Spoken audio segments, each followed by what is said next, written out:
Il y a un instant où tout ce qui semblait solide commence à se fissurer. On n'entend pas le bruit de la rupture, mais quelque chose en nous reconnaît l'avertissement. Ce qui soutenait devient désormais un poids. La rigidité des idées, des croyances et des images que nous faisons de nous-mêmes devient insupportable. C'est à ce moment précis que le réel exige la lucidité. Ce n'est pas le monde qui s'effondre, c'est l'illusion de la permanence qui se défait. Le mythe de Bhairava commence ici, lorsque l'ego insiste pour durer au-delà du nécessaire, lorsque la forme oublie qu'elle est aussi mouvement. Nous vivons à une époque qui récompense la stabilité, mais oublie que le vivant est mouvement. Nous cherchons la sécurité jusque dans la spiritualité, transformant le mystère en méthode, le silence en système. Ce qui autrefois libérait, emprisonne désormais. C'est cette ligne subtile que Bhairava tranche, le moment où le sacré cesse de vibrer parce qu'il a été transformé en dogme. Tout excès de contrôle engendre sa propre dissolution, et c'est dans cette fissure que surgit la possibilité de l'éveil. L'effondrement n'est pas la fin, c'est une invitation. La chaîne Solstice est née pour cet instant, l'intervalle entre ce qui s'écroule et ce qui renaît. Ici, nous parlons de la force qui émerge quand le masque tombe, des lois invisibles qui régissent l'équilibre entre ce qui se forme et ce qui se défait. Pense au nombre de fois où tu as maintenu quelque chose en vie uniquement par peur du vide, un rôle, une relation, une identité spirituelle. La rigidité se déguise en vertu, mais son effet reste le même, la souffrance. Lorsque nous refusons de changer, la vie change à notre place, et elle fait toujours payer un prix plus élevé. Bhairava incarne cette force impersonnelle qui restaure le flux, qui rend au mouvement ce qui avait oublié de bouger. Résister, c'est prolonger l'inévitable. Comprendre, c'est se libérer. La question n'est pas de savoir si la forme va se dissoudre, mais si tu seras capable de traverser la dissolution en conscience. Ce que Solstice propose, c'est une pratique de perception. Observer la transition entre ordre et chaos comme les deux aspects d'un même rythme. Comprendre qu'il n'y a pas d'effondrement sans but, ni de vide sans semence. La dissolution est la manière dont le réel recycle ce qui a perdu son sens. Quand l'ancien se défait, ce n'est pas la fin du chemin, c'est la fin de la résistance. Peut-être que le tournant de ta vie est déjà en train de se produire, silencieusement. Les structures intérieures qui semblaient jadis inébranlables commencent à grincer. Ce n'est ni la malchance, ni une punition. C'est une mise à jour. L'âme change de peau. La souffrance apparaît seulement lorsque nous essayons de retenir ce qui veut partir. Solstice existe pour ceux qui ressentent cet appel sans encore savoir le nommer. Pour ceux qui cherchent un espace de compréhension et de courage face à l'imprévisible. Rien n'est stable, et c'est là que réside la libération. Le comprendre est le commencement de toute maturité spirituelle. La dissolution n'est pas un effondrement, c'est une réorganisation. Ce que tu perds n'est pas ce qui te définissait, mais ce qui te limitait. Si cette pensée te touche, peut-être es-tu déjà sur le chemin. Regarde, réfléchis, traverse avec nous. Abonne-toi à la chaîne Solstice et laisse ton like, non pas pour soutenir un contenu, mais pour te rappeler quelque chose d'essentiel. Tout ce qui s'écoule demeure. Au XIIe siècle, dans un petit village du nord de l'Inde, on raconte qu'un sculpteur travaillait depuis des mois à l'image d'un dieu protecteur. Chaque coup de ciseau était un geste de dévotion. La forme émergeait, parfaite, jusqu'au jour où une fissure apparut sur le visage de la statue. L'artiste tenta de la corriger, mais plus il polissait, plus le marbre s'ouvrait. Désespéré, il voulut dissimuler la faute, et dans cet effort, détruisit l'œuvre entière. Le village se tut. Le mythe raconte que, cette nuit-là, Bhairava lui apparut en rêve et dit « La pierre s'est fendue parce que tu as voulu qu'elle ne change pas. » Cette phrase traversa les siècles comme un murmure. Toute forme qui veut se préserver à l'excès finit par se briser. Cette histoire, bien que lointaine, résonne dans tout ce que nous faisons. Nous passons notre vie à sculpter des identités immuables, la carrière parfaite, la relation idéale, l'image spirituelle cohérente. Nous appelons cela stabilité, mais ce n'est souvent que la peur déguisée en vertu.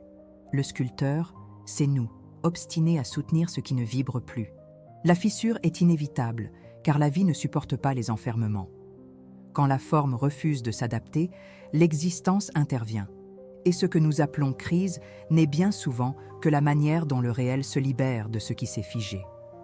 Bhairava n'apparaît pas comme un destructeur gratuit, mais comme un restaurateur d'équilibre. Son énergie ne punit pas, elle réajuste. Il se manifeste là où il y a trop plein, là où l'excès de forme empêche le mouvement. C'est pourquoi toute dissolution contient sa propre sagesse, même si elle fait mal. Le sculpteur l'a appris trop tard, mais sa ruine est devenue enseignement. Ce qui s'effondre dans la matière n'est que le reflet de ce qui s'était déjà rompu dans l'invisible. Lorsque nous ignorons les signes subtils, la rupture devient physique, irrévocable. La destruction est le dernier recours de l'harmonie. Si nous observons attentivement, nous verrons que cette logique traverse tout. Les empires qui se sont écroulés après être devenus rigides, les idées qui ont perdu leur force en se croyant absolues, les relations qui se sont épuisées à vouloir être éternelles. La rigidité, sous toutes ses formes, est une négation du vivant. Bhairava symbolise le retour à la flexibilité originelle. Ce qu'il dissout, ce n'est pas la forme elle-même, mais l'attachement à la forme. Ainsi, son geste est médicinal. Il ne vient pas punir le sculpteur, mais lui enseigner que l'art véritable naît du dialogue avec l'impermanence.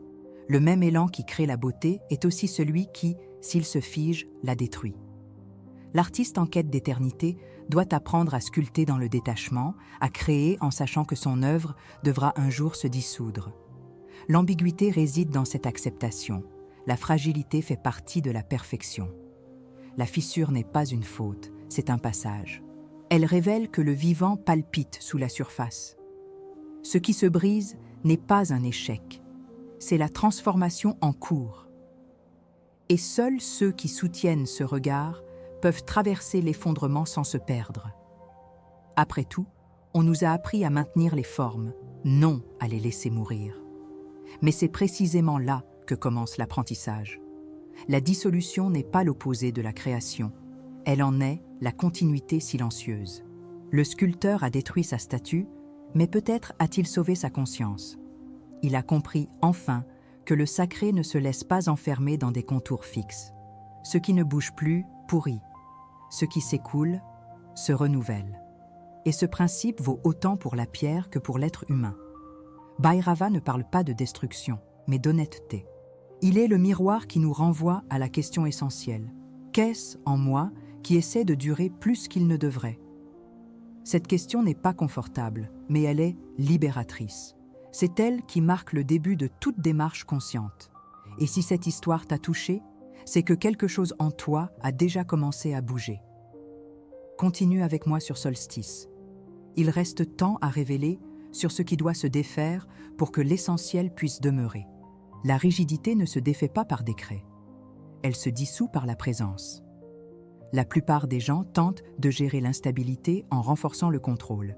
Ils établissent des plans plus détaillés, affirment des identités plus rigides, créent de nouvelles routines comme des murs de contention.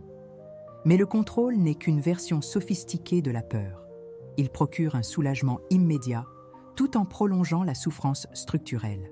Plus nous essayons de stabiliser ce qui est fluide, plus nous épuisons le système nerveux, l'esprit et la créativité. L'alternative n'est pas le chaos, mais le retour à l'écoute. La pratique que je propose s'appelle interoception délibérée. L'exercice consistant à percevoir les mouvements subtils du corps avant qu'ils ne deviennent des symptômes émotionnels.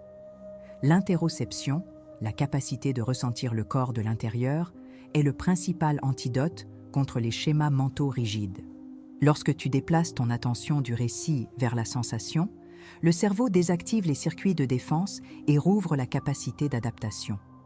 Au lieu de lutter contre le changement, tu apprends à le ressentir. C'est une pratique que peu connaissent, car elle exige de ralentir. Et ralentir est perçu comme une faiblesse dans un monde qui glorifie la réaction. Pourtant, des études menées par l'Université de Stanford et le Max Planck Institute l'ont confirmé.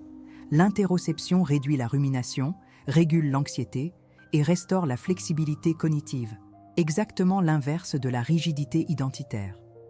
L'exercice est simple mais profond. Ferme les yeux et pendant 2 minutes, observe où se trouve la contraction dans ton corps, sans interpréter, sans chercher à te détendre. Contente-toi de remarquer. Puis respire lentement et imagine que cette zone commence à s'ouvrir légèrement, comme si l'air créait de l'espace entre les cellules. Cette micro-perception apprend au système à faire confiance au mouvement plutôt qu'à lui résister. C'est la traduction corporelle du principe que Bhairava incarne. Dissoudre ce qui est rigide sans violence, simplement en laissant le flux revenir. Pratiquée quotidiennement, cette approche permet au corps d'anticiper les ruptures avant qu'elles ne deviennent des crises. L'erreur fréquente consiste à vouloir résoudre la rigidité par plus de rigidité. Objectifs excessifs, doctrines inflexibles, promesses de dépassement immédiat. Tout cela maintient l'ego aux commandes et répète le même cycle. Contrôle, effondrement, culpabilité. C'est le même schéma que celui du sculpteur qui a voulu réparer la fissure en appliquant plus de pression. Les approches traditionnelles de l'autocontrôle ne libèrent pas. Elles ne font que retarder la faillite de la forme. La neuropsychologie appelle cela la boucle de résistance homéostatique. Plus le système cherche à maintenir un état, plus il consomme d'énergie pour nier le changement jusqu'à l'épuisement. Au lieu de soutenir la forme, apprend au corps et à l'esprit à se reconfigurer en temps réel. C'est la science appliquée à la spiritualité vécue. Tu cesses d'être le sculpteur pour devenir le marbre lui-même, en dialogue avec le ciseau. La neuroplasticité, combinée à l'interoception, permet à de nouveaux circuits de se former en quelques jours, non en quelques mois. Ce qui semblait être un trait de personnalité se révèle n'être qu'un schéma énergétique. Voilà le pont entre la sagesse ancienne et la preuve moderne. Et Solstice existe pour le rendre accessible et praticable. Toute alternative qui ignore le corps renforce le symptôme. Toute tentative de maintenir une cohérence absolue détruit la cohérence véritable. C'est pourquoi les pratiques purement mentales, sans ancrage somatique, génèrent plus d'anxiété que de clarté. La dissolution consciente est une pédagogie du ressenti. Elle enseigne à rester entier au cœur du changement. C'est un type de savoir qui ne fait pas qu'améliorer le bien-être, mais redéfinit la manière d'être au monde. Quand nous apprenons à percevoir avant de réagir, toute l'architecture de la souffrance commence à perdre son sens. Si quelque chose en toi reconnaît cette vérité, c'est que le processus a déjà commencé. Essaie cette pratique dès aujourd'hui et observe ce qui se transforme lorsque la présence remplace l'effort. La véritable force réside dans le fait de se mouvoir avec ce qui change, non contre. Laisse un commentaire avec la phrase « Je choisis de dissoudre ce qui me retient pour vivre ce qui s'écoule » et marque le début de ta pratique consciente de libération. La pratique de la dissolution consciente est, dans son essence, un entraînement de la perception. Elle repose sur l'idée que l'esprit et le corps ne sont pas des entités séparées, mais des expressions simultanées d'un même flux. La rigidité psychique commence dans le corps, sous forme de microtension, et le corps rigide renvoie à l'esprit une sensation de menace. L'interoception délibérée interrompt ce cycle, permettant à l'individu de ressentir l'impermanence au niveau physiologique avant de la comprendre conceptuellement. C'est la voie directe entre sensation et clairvoyance. La spiritualité orientale a toujours affirmé que le corps est le premier autel de la conscience. La neuroscience moderne n'a fait que traduire cette vérité dans un langage empirique. Le mouvement intérieur précède la clarté.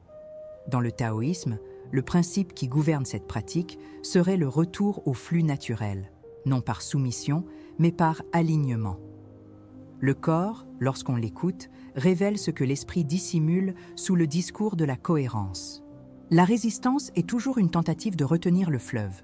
Le Tao appelle cela la perte de l'harmonie. La psychologie contemporaine parle de dissonance cognitive. Les deux décrivent le même phénomène, le désaccord entre le rythme intérieur et la réalité extérieure. L'interoception dissout cet écart en ramenant l'individu à l'expérience directe du présent, où l'adaptation devient spontanée. Ainsi, la sagesse ne réside pas dans le fait de décider, mais dans celui de percevoir. Le bouddhisme éclaire également ce point lorsqu'il aborde le thème de l'impermanence, anicca. Nous souffrons non pas du changement, mais de notre effort à nous fixer dans ce qui change. La pratique de la perception corporelle est une forme de méditation active qui traduit l'enseignement du Bouddha en actes quotidiens. Ressentir l'inconfort sans réagir, c'est observer la vacuité à l'œuvre. Rien ne possède de substance fixe, pas même l'émotion qui nous traverse. Cette conscience incarnée désamorce l'automatisme. Le corps cesse d'être un champ de bataille pour devenir le miroir de l'esprit. Chaque respiration révèle ce qui se dissout et ce qui renaît en temps réel. Ce processus réorganise les circuits de l'attention. Lorsque le focus passe de la pensée à la sensation, il se produit ce que Daniel Siegel appelle l'intégration verticale, la reconnexion entre le système limbique et le cortex préfrontal. Cette intégration accroît la tolérance à l'incertitude et restaure la capacité créative. L'individu ne cherche plus à éliminer l'inconfort, mais à apprendre de lui. Cette posture reprogramme l'esprit pour fonctionner dans des états plus souples, réduisant les schémas automatiques de défense. C'est une méthode de détachement neurobiologique qui correspond, sur le plan spirituel, à l'art de ne pas résister. La dissolution consciente a également des implications symboliques profondes. Quand le corps apprend à se livrer au mouvement, la psyché comprend que l'identité n'est pas un bloc, mais un ensemble de formes transitoires.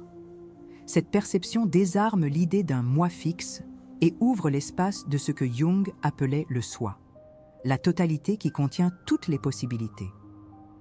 Le moi qui s'obstine à rester intact est une fiction fonctionnelle. Le soi, en revanche, est le Bhairava intérieur, celui qui détruit les formes qui ne servent plus la totalité. Ainsi, chaque crise devient un rituel involontaire de réintégration. Cela revient à cultiver une confiance active dans l'impermanence. Le taoïsme appelle cela la non-interférence, le bouddhisme, l'acceptation lucide, la psychologie, la régulation adaptative. Tous décrivent la même compétence, permettre au réel de circuler à travers nous sans chercher à le contrôler. Cette confiance n'est pas passivité, mais alignement sur le rythme du vivant. L'individu découvre que la dissolution n'est que la manière dont la vie recycle ce qui a perdu sa fonction. La forme disparaît, mais le principe demeure. Le flux est la véritable identité. Dans ce contexte, l'interoception est bien plus qu'une technique, c'est une pédagogie de la présence. Elle enseigne au corps à devenir le maître et à l'esprit, le disciple. Avec le temps, le pratiquant découvre que le silence intérieur n'est pas absence, mais expansion. Le même Bhairava, qui semblait jadis destructeur, se révèle être la conscience qui réordonne. La dissolution cesse d'être redoutée et devient reconnue comme intelligence. Ainsi, la pratique se transforme en une forme de dévotion au réel, où le sacré ne réside pas dans ce qui dure, mais dans ce qui se transforme. Ce qui s'écoule ne se perd pas, cela revient simplement. Il existe un moment où la compréhension se retire et où le silence commence à enseigner. Après tant de recherches, nous réalisons que rien n'avait besoin d'être réparé, seulement perçu. La dissolution n'est pas une perte, c'est une épuration. Ce qui se défait ne disparaît pas, il change simplement de rôle au sein du tout. C'est là que la conscience mûrit, lorsqu'elle cesse de réclamer des garanties et se met à observer le mouvement avec sérénité. Toute résistance naît de la peur de disparaître, mais ce qui disparaît n'est que la forme, jamais le principe. Le réel ne se brise pas, il se réorganise. Dans cette reconnaissance naît une paix qui ne dépend d'aucune stabilité. La pratique de dissoudre ce qui est rigide nous ramène au souffle même de l'existence. Il n'y a plus de lutte entre moi et vie, mais un dialogue entre ce qui palpite et ce qui se livre. Le corps apprend à écouter avant de réagir, l'esprit apprend à attendre avant de juger.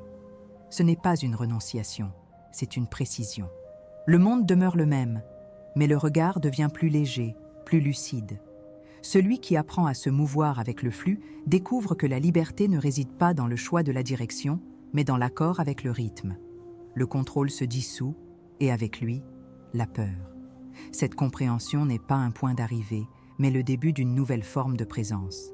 La dissolution consciente est un retour à la simplicité originelle, là où le sentir est plus vrai que le savoir.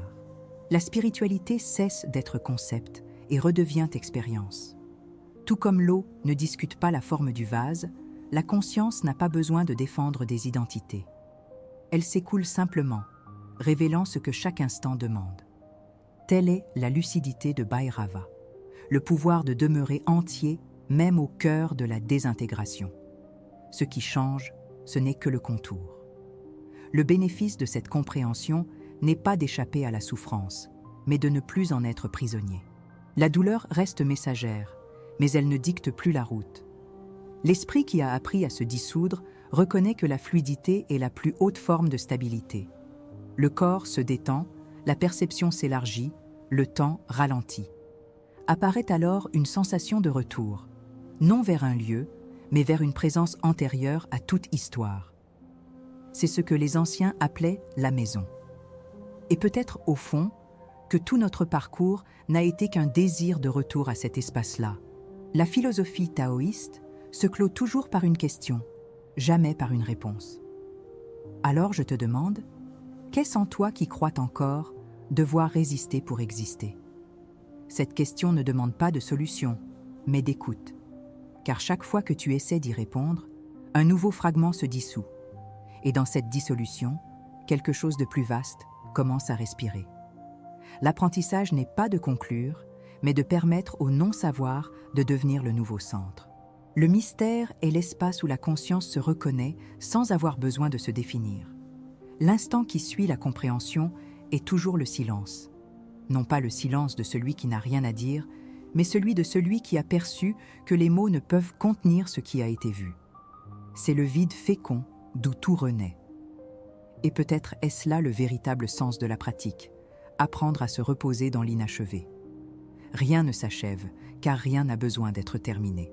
Le flux continue, et en lui, chaque forme n'est qu'une respiration de l'infini. Si quelque chose de ce parcours t'a touché, permets à ce contact de devenir contemplation. Écris dans les commentaires ce qui, en toi, est prêt à se dissoudre. Partage l'expérience de voir la rigidité se transformer en mouvement. Peut-être que ton histoire éveillera un autre regard, ailleurs, en ce même instant.